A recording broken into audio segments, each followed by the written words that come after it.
ثقیفہ بڑی ساعدہ تو مدینے میں ہے، حرم کے باہر، اب تو وہ حرم میں آ گئی ہر چیز۔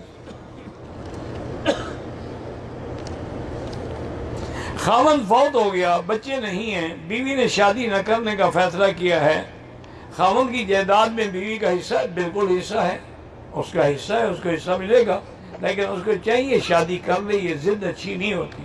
کوئی عورت بھی پھر بغیر شادی کے اپنی عزت کی حفاظت نہیں کر سکتی۔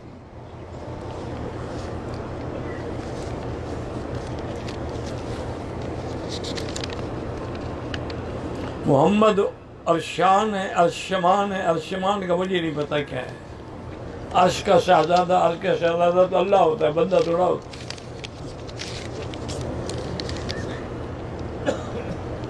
میں نے بینکوں سے قسطوں میں کار لی ہوئی ہے، باہر لینا ناجائز ہے، لے لی ہے تو اب جان چھڑاؤ۔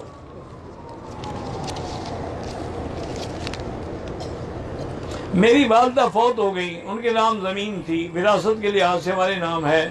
والد شادی نہیں کرنا چاہتا، کیا بڑی بہن کو ولی بنا کر نکاح کر سکتی ہوں؟ والد شادی نہیں کرنا چاہتا تو بڑی بہن تو ولی نہیں بن سکتی، بڑا بھائی ولی بن سکتا ہے۔ اگر کوئی نہ بھی بنے تو قاضی بھی بن سکتا ہے جو مسلمان حاکم ہو۔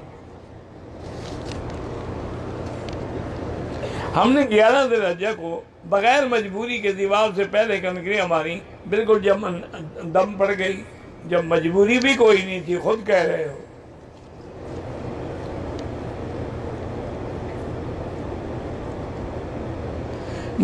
حجر اسود سے طواف شروع کر کے مقام ابراہیم پہ آپ نفل نہیں پڑھ سکتے جب تک کہ طواف مکمل نہ ہو، ورنہ وہ طواف نہیں ہوا، دوبارہ کرو۔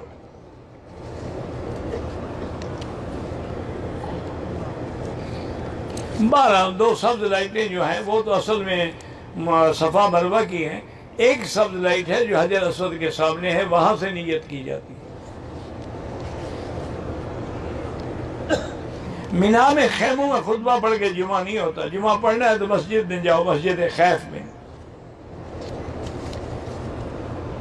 طواف کرنے کی فضیلت یہ ہے کہ جیسے ایک غلام خرید کر کے آزاد کریں، ایک طواف کا اتنا ثواب ملتا ہے۔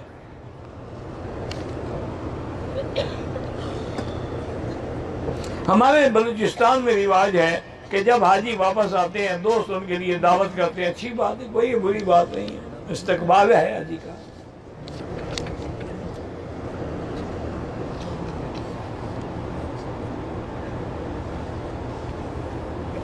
میری نوکری کی کمائی میں والدین اور بھائیوں سے میں شیئر کرتا ہوں، دوسری میری اپنا کاروبار ہے، اس میں شیئر نہیں کرتا۔ ٹھیک ہے، آپ چاہے نوکری میں بھی نہ کریں، ذمہ داری نہیں، لیکن والدین اور بھائیوں کی مدد کرنا جو ہے بڑا فضیلت ہے، ثواب ہے۔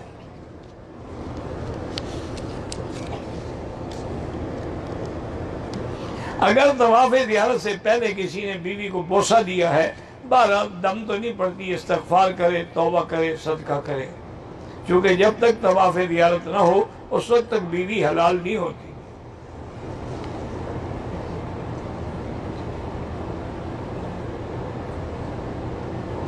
ایک لڑکی سے میرا رشتہ ہوا تھا، شادی سے پہلے اس کا انتقال ہو گیا، اس کے لیے میں عمرہ کر سکتا ہوں؟ کر سکتے ہیں۔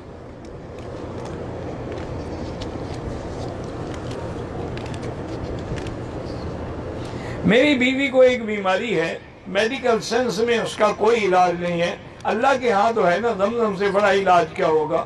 زمزم اتنا لے جائیں کہ وہ صبح و شام لازماً پیئے، تھوڑا تھوڑا پیئے۔ وَابْتَغُوا إِلَيْهِ الْوَسِيلَةَ کا معنی ہے وَجَاهِدُوا فِي سَبِيلِهِ، اللہ کے راستے میں جہاد کر کے اعمال صالحہ سے وسیلہ پکڑو۔ تم وسیلہ تک پڑھتے ہو، اگلی آیت بھی پڑھتے ہو۔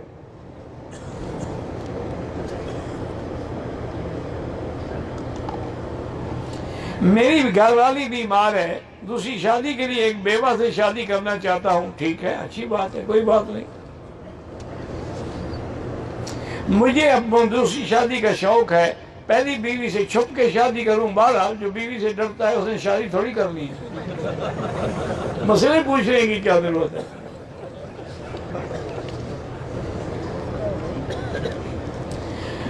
میری 29 سال سے بچیاں معذور ہیں، اللہ ان پہ رحم کرے، اللہ ان کی مشکلات دور فرمائے۔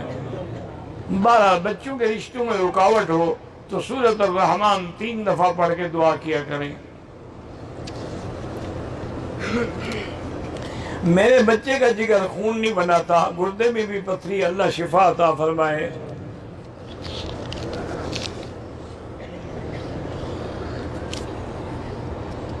بہرحال اپنے ہاتھ سے شہوت مٹانا بہت بڑا گناہ ہے، توبہ کریں، استغفار کریں۔ انسان ہے، اگر ایسی خواہشات بڑھ جائیں تو اس کا علاج ہے کہ کوئی ٹھنڈی چیز، ٹھنڈا شربت پینا شروع کر دیں تو کنٹرول ہو جائے گا۔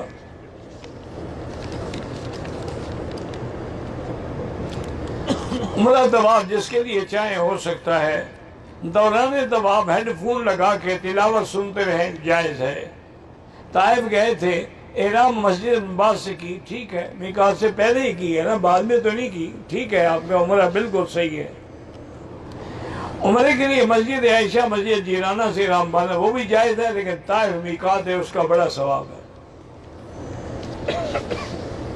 ایک طواف ایک کے لیے، ایک عمرہ ایک کے لیے، ایک حج ایک کے لیے، 10 کے لیے نہیں ہوتا۔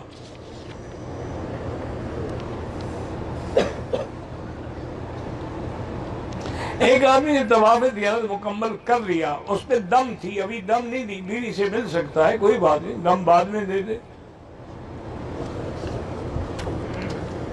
جب طواف زیارت کر لیا تو بیوی حلال ہو گئی۔ نماز پڑھتے ہوئے دنیاوی خیالات آتے ہیں تو آپ نماز میں جو آیات ہیں ان پہ غور نہیں کرتے۔ اگر قرآن کی آیات پہ غور کریں تو پھر خیالات نہیں آئیں گے۔ جنازے میں سورۃ فاتحہ نہیں ہوتی، حنفی مسلک میں پہلی تکبیر کے بعد ثنا ہے، پھر دعا ہے، پھر اس کے بعد درود ہے، پھر دعا ہے۔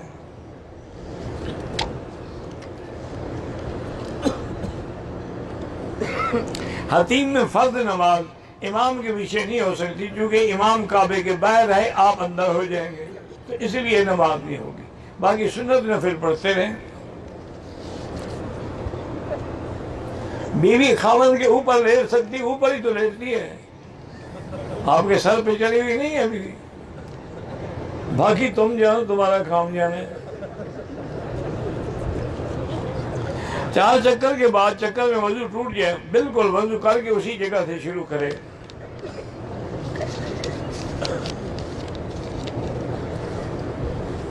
تقلید کے بغیر کوئی کام ہو ہی نہیں سکتا۔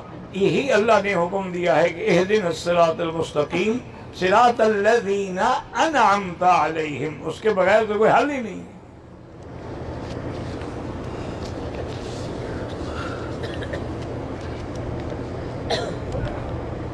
میرے رشتہ دار بریلوی ہیں، عید میلاد بھی مناتے ہیں۔ بہرحال اگر نماز میں کوئی بدعتی امام ہے تو اس کے پیچھے نماز نہیں ہوتی۔